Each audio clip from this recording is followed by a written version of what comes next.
Šiandieną sveikinusi su jumis iš savo garažo, iš dirbtuvių ir šiandien norėsiu pakalbėti, kaip reikia užapvalinti kampus. Ar tai būtų stalas, ar tai pjaustymo lentutė, o galbūt kažkokia tai kėdutė. Dabar čia savo rankose jums rodau lentelę pjaustymo ir visi 4 kampai yra užapvalinti.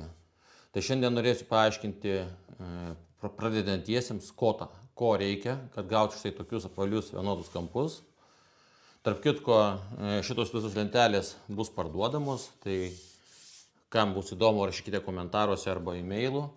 Tai štai va tokios maždaug po 30 eurų lentelės bus. Nu, šitos bus maždaug didesnės po 50 eurų. Tai jų tikrai nemažai turiu čia jau prisigaminęs. Kol kas jos nėra apdirbtos, jos yra tik tai bondų suklijuotos ir bus dar osmo specialia alyva padengtos, kurią galima dengti stalviršius ir gali būti sąlytis su maistu.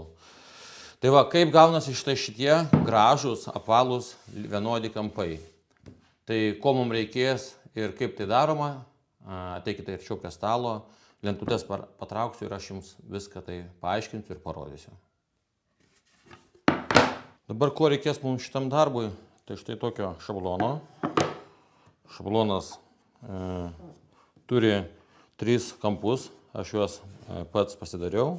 Jie yra apvalūs, užapvalinti tiksliau, tai kažkoks tai paimtas daiktas, uždėtas ar ten puodelis ar kas, apibraukta, nupjauta ir nušlifuota. Tai štai tokio šablono, visų kampų spindulys yra skirtingas apvalinimo. Tai čia galite jūs pasidaryti visus 4 kampus. Pas mane dar vienas šitai kampas yra neužapvalintas, neišnaudotas. Kitą šabloną galim padėti iš šono. Tada reikės mums dar 2 spaustuvėlių. Tada dar kempinėlės šlifavimui. Ir aš dar naudoju štai tokį peiliuką. O štai toks japoniškas peiliukas kaišių pjovimui.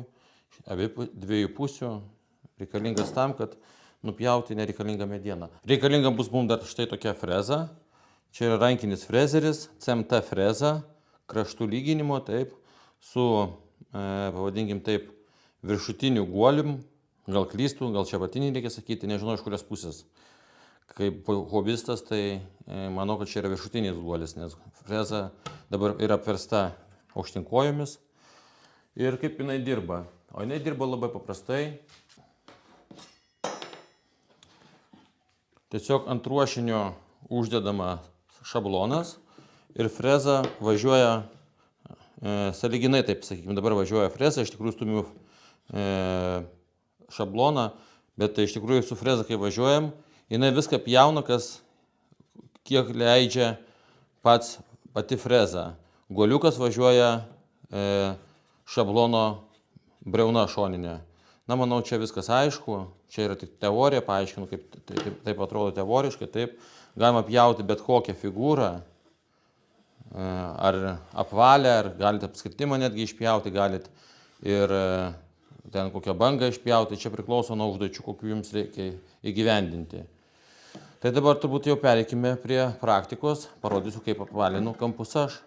Tai dabar bandysime užapvalinti kampą. Kaip aš tai darau, jums ir parodysiu. Pirmiausia, pasiimu savo šabloną. Taip, uždedu jį nuo pačio kampo. Šiandien vienas, neturiu operatoriaus, tai tikiuosi, kad jums ten viskas gerai matosi. Uždėjau šabloną ir biškis spausmas netoks, bet tai tiks. Prispaudžiu jį su visa pjaustymo lentelė prie savo stalo. Taip. Toliau sekantis veiksmas vėl imu kitą spaustuvėlį ir jį prispaudžiu su visų šablonų ir pjaustymo lentutė prie stalo. Biškį nusislinko, tuoj pareguliuosiu.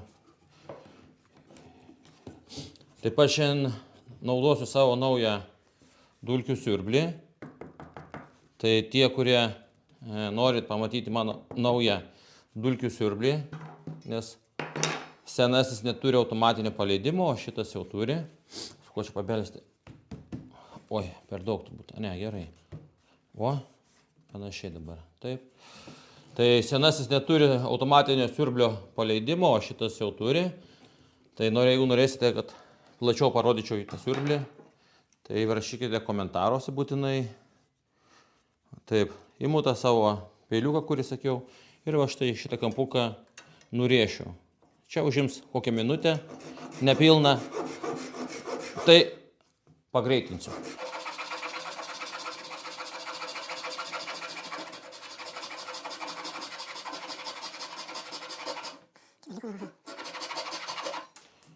Nu štai va, nupjoviau tokį trikampuką, dabar pasimsime jau frezą. Freza remiasi į viršutinį šabloną ir mes tuomet su guoliuku per jį važiuosim. Taip. Taip pat reikia prijungti čia dulkių siurblį. Aš manau, kad jisai kameros. Tai freza įjungta. Tuomet paimsiu dar dulkių siurblį. Prijungsiu. Kur tas mano siurblys naujas.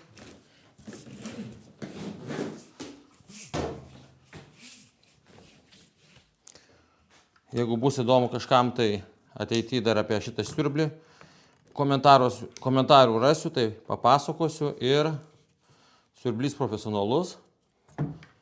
Ir kas yra gerai, kad jisai turi automatinį paleidimą. Ir pasižiūrėsiu, kaip dabar siurbė. Taip, dabar pasižiūrim, ar mum jokie laidai netrukdo. Ir ar šlangą man nenumuš kameros. Nu, aš gal šlangą biškį prisilaikysiu. Va taip gal. Jo, nu ką, bandom.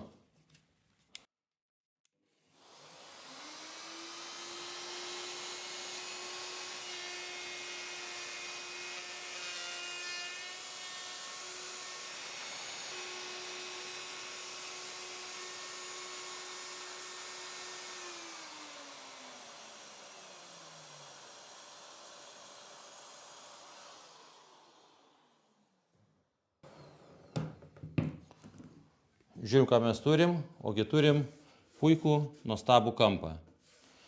Dabar, nežinau, ar ten gerai matosi, aš galiu paimti taip biškutį, pašlifuoti, įsikio.